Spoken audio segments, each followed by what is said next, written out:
नमस्कार प्यारे बच्चों, आज मैं इस वीडियो में क्लास 10th यूपी बोर्ड जो छात्र हैं उनके सिलेबस में निर्धारित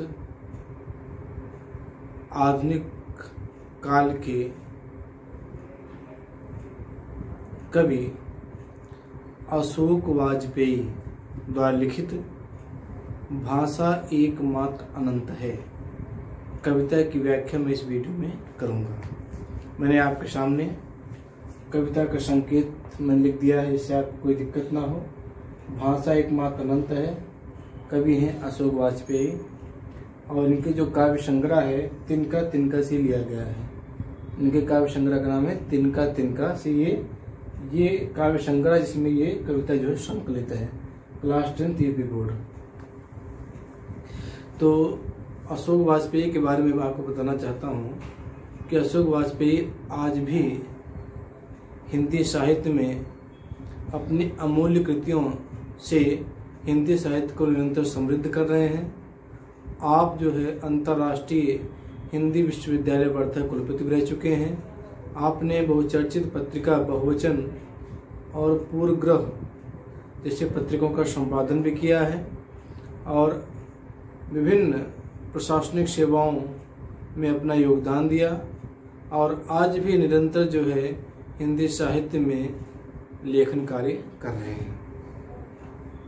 इन्हें साहित्य अकादमी पुरस्कार से भी नवाजा गया है। इनकी जो पहली काव्य संग्रह जो बताई जाती है शहर में अब भी संभावना है, जो सन 1966 ईस्वी में प्रकाशित हुई थी।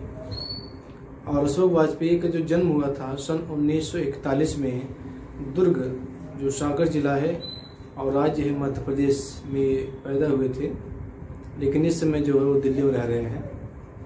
तो ये जो कविता मैं आपकी व्याख्या बताने जा रहा हूँ भाषा एकमात्र अनंत है, जो तिनका तिनका काव्य संग्रह से लिया गया है।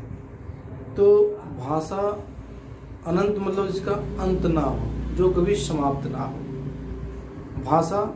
भाषा जो है हम लोगों की अभिव्यक्ति का एक माध्यम है जिससे हम अपने विचारों को दूसरे लोगों तक पहुंचाते हैं। वो भाषा एक माध्यम बनती है, एक साधन बनता है, एक जरिया बनता है। तो कवि इस कविता के माध्यम से बताना चाहता है कि संसार में और जो वस्तुएं हैं वो सब क्षणभंगुर हैं, यानी आज नहीं कल नहीं परसों नष्ट हो जाती हैं, लेकिन जो ध्वनि होते हैं, जो अक्षर होते हैं, जो शब्द होते हैं, अगर वह उत्पन्न हो गए या इनका सृजन हो गया या चलन में आ गए तो ये कभी नष्ट नहीं होते हैं।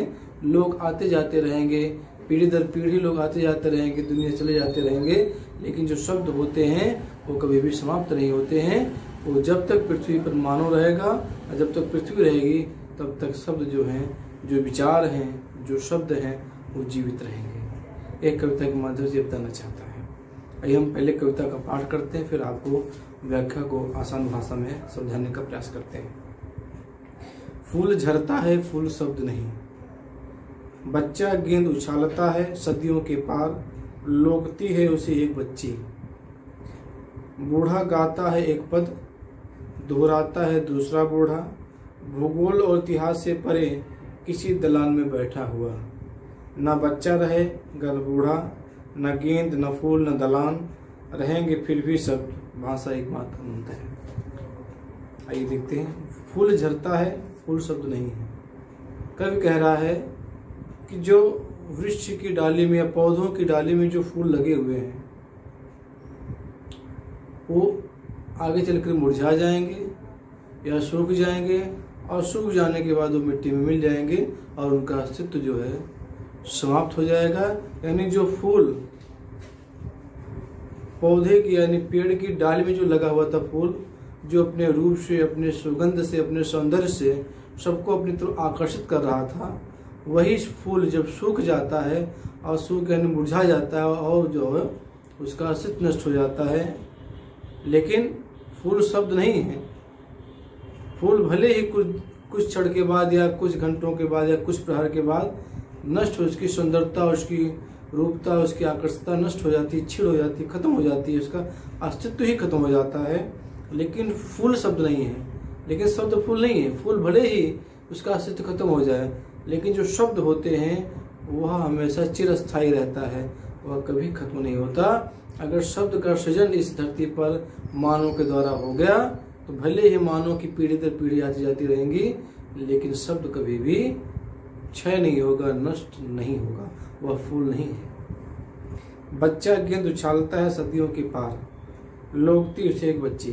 कह रहे हैं कि कोई बच्चा है जो क्रिया करता है, गेंद उछालता है, गेंद खेलता है, और जब दूसरी पीढ़ी आती है वो भी गेंद खेलता है।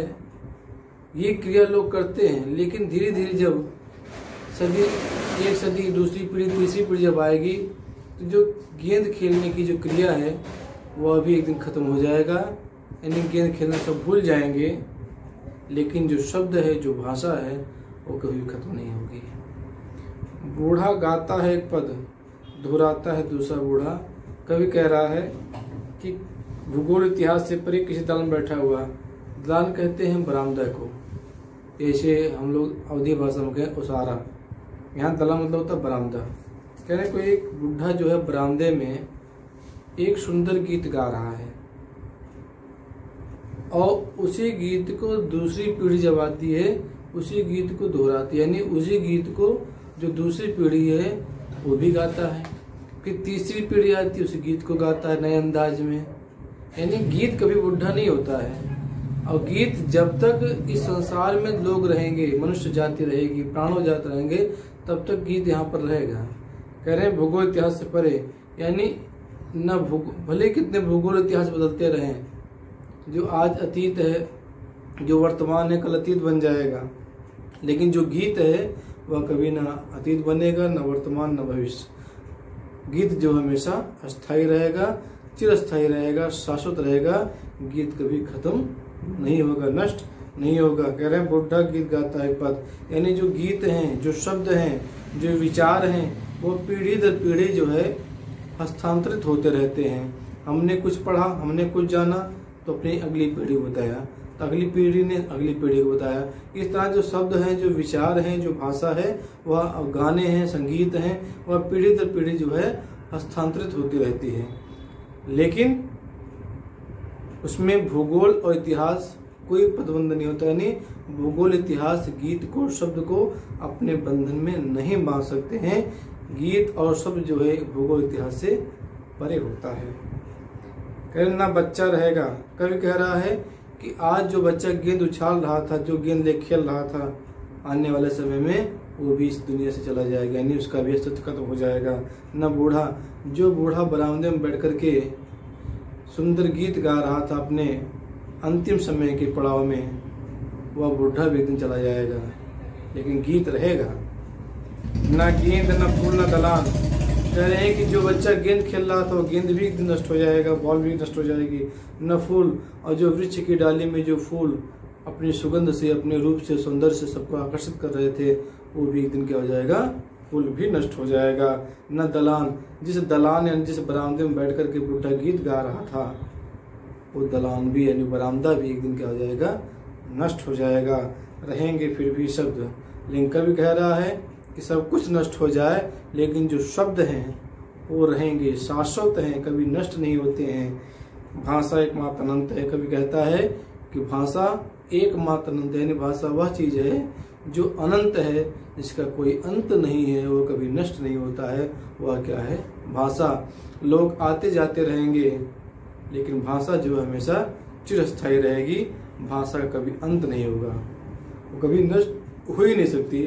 कभी इसी कविता के माध्यम से बताना चाहता है कि लोग आते जाते रहेंगे, लेकिन जो भाषा होती है वह कभी नष्ट नहीं होती है। हाँ, उसमें थोड़ा सा परिवर्तन हो सकता है, उसमें, उसके रूप में, उसके उच्चारण में, और वह शब्द जो है विभिन्न अर्थ का प्रयोग में किया जा सकता है, स्वरूप परिवर्तन हो सकता है, लेकिन समूचा वो नष्ट नहीं हो सकता है, ऐसा कभी कहना चाहता है। तो प्यारे बच्चों, तो मुझे उम्मीद है कि यह कविता बड़ी सरल है, सहज भाषा में इन्होंने लिखा है, बोधगम्य है, और सत्य इन्होंने बताया है कि वास्तव में भाषा, जो शब्द होते हैं, जो विचार होते हैं, हमारे महापुरुष इस दुनिया से चले गए, लेकिन आज भी उनके विचार हम लोगों के जीवन में प्रासंगिक हैं। तो प्यारे बच्चों, आज के लिए इतना ही। जल्द ही मैं नए वीडियो के साथ उपस्थित होता हूँ। तब तक के लिए धन्यवाद। जय हिंद।